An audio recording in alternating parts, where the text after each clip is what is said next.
Now, this was another one early in my mortuary journey when I was still an intern at Universal Mortuary. This was a young African sister named Cecilia. Now, she died in Florida. She was married with a son that was only a few years old. Supposedly, she was found dead in the home. The family thought it was some foul play going on, and they blamed the husband. And I can remember her body was shipped back to us from Florida. She was already prepared in Florida because those are the regulations. You can't ship a body on an airplane without it being properly embalmed and prepared. And I can remember picking the body up from Reagan National Airport in a wood box, bringing her back to the prep room, and putting her on the table. She was a young, beautiful sister, had her natural hair out, and she was prepared fairly well in in Florida. They did a good job at the funeral home. They used different techniques to suture the eyes and the mouth, but it was a good job. I always pay attention to the work that other funeral homes in other states do, and I was impressed with the way this funeral home in Florida did.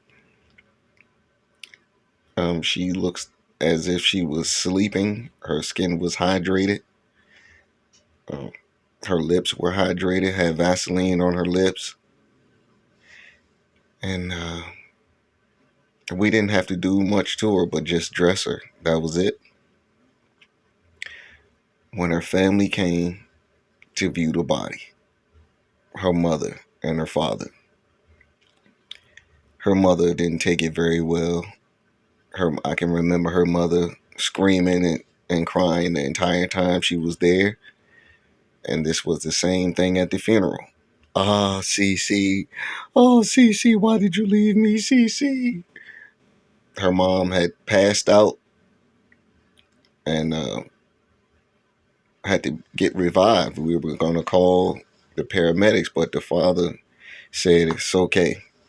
She'll be all right. They fanned her face and set her back up. And once she regained herself, she continued. Oh, Cece, why did you do this to me? Oh, Cece. Yeah, it was sad. And I can remember at the funeral, the father was telling me, he looked at me and said, man, you don't ever want to know what this feels like. He shook his head. He said, you don't ever want to know what this feels like. I wouldn't wish this on my worst enemy. This is what the father told me. It was a huge funeral. Her husband came with their son and sat away from the rest of the family. But he sat there with their son, didn't shed a tear. You will think a man that lost his wife, he will be taking it hard. But her husband, he never shed a tear. Not even a piece of emotion on his face, and I found that strange. And the father had a conversation with us and told us what he thought. He think that he had something to do with it. But what would he gain from taking his wife out unless he was a man who was afraid of losing his money? You never know what was going on. That they were from Africa, so who knows what scam, if it was a scam going on. The man didn't want to get scammed and he took her life. But on the death certificate, it was her death is ruled unknown. So it wasn't a cause of death on a certificate. It was pending investigation. So looking on her body, she had nothing wrong with her. This was a 26-year-old healthy looking woman. No blunt force trauma, no stab wounds, bullet wounds, or strangulation, nothing. I looked for all of that and I didn't see anything. But the autopsy tells what goes on the inside of the body. But upon looking at the outside of the body, I didn't see anything. But the funeral, uh, it was a huge funeral. The father worked at the floral company in Silver Spring. So the whole staff was there, all of his co-workers, the owner came to pay their respects. I can remember our hearse had broke down, wouldn't start, and we had to get a jump. And it was a discrepancy with the final payment. And I can remember the owner of the funeral home saying, hey, telling the limo drivers, like, if they don't give me the rest of the money, I'm going to send you back.